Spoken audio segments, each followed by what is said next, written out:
Good one.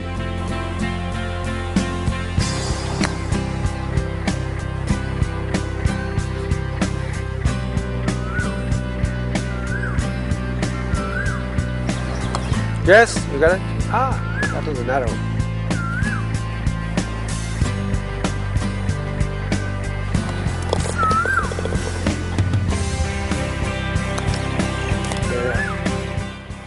So where do you see yourself right now in the corporate world? What is it looking like for you?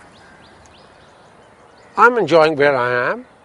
I work with several companies and I have association with quite a few companies in the infrastructure sector. For instance, the Isolex Corson, a Spanish infrastructure company. Yeah. So what's your advice to them today?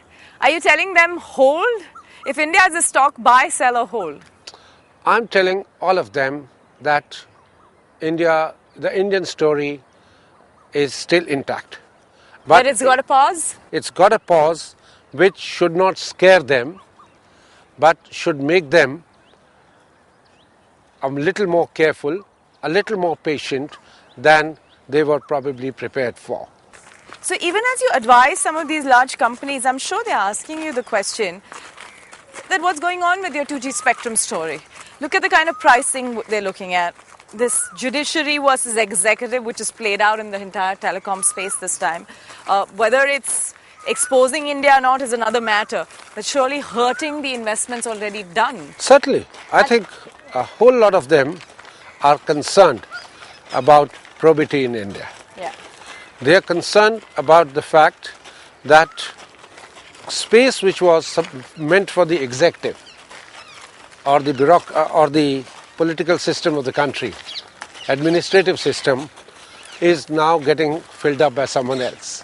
Activism on the part of other wings of the government. But actually speaking, the other wing, which in this case is the judiciary, has come out with verdicts which seem fair to some of these investors. Not quite what the executive had planned for them. Certainly. That's what the scheme of things was supposed to be, that there are checks and balances in the system, and if one wing doesn't perform, the other should fill up that space. That's exactly what's being done now by the judiciary.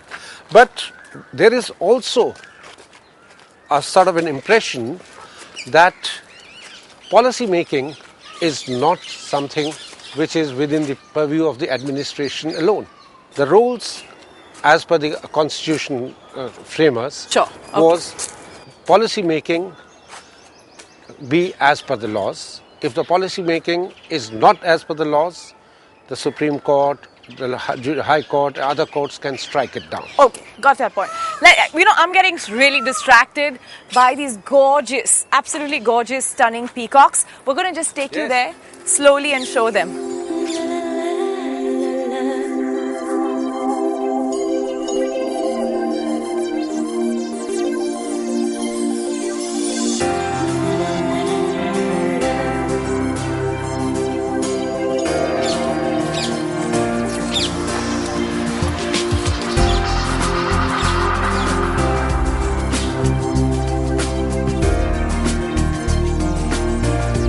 But actually these peacocks are very friendly. They are so used to human beings that they don't worry too much about them.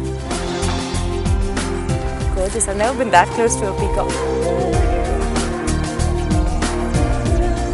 Beautiful.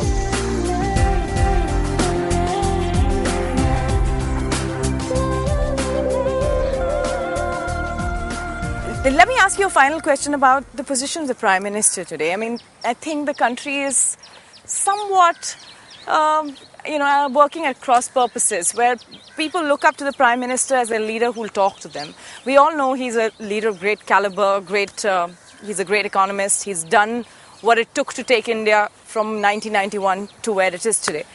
But there is a sense of regret that the Prime Minister is too quiet. He's not taking calls. Is that a genuine worry of a citizen in India? People need to have access to government, not necessarily the Prime Minister.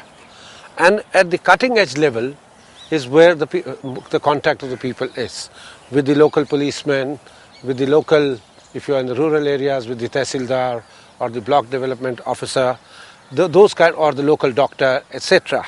whatever difficulties the Prime Minister at the helm of the country might be facing do not necessarily have to reflect themselves in the attitude or the performance of the people at the edge. So you're saying it's okay if the Prime Minister doesn't necessarily have so many national addresses and talks to the citizens? I think so. But it's the impression that he's not able to make any big bang changes to the economy.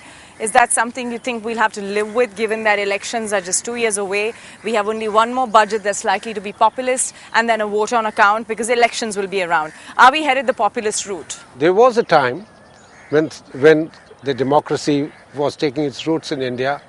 The provincial elections and the national elections used to be held at the same time, which meant that if people had to worry to get re-elected, the slowdown or the populist action was confined to the few months before the elections. Right. But over time, the state elections and the national election have Drifted apart. drifted apart for various reasons. The terms of some provincial elections were cut short, some were extended, etc. As a result, now we see that there are 5 or 6 provincial elections every year.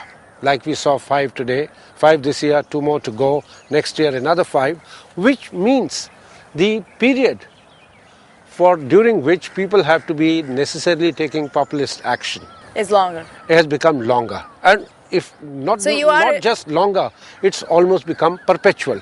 The country is always in an election mode.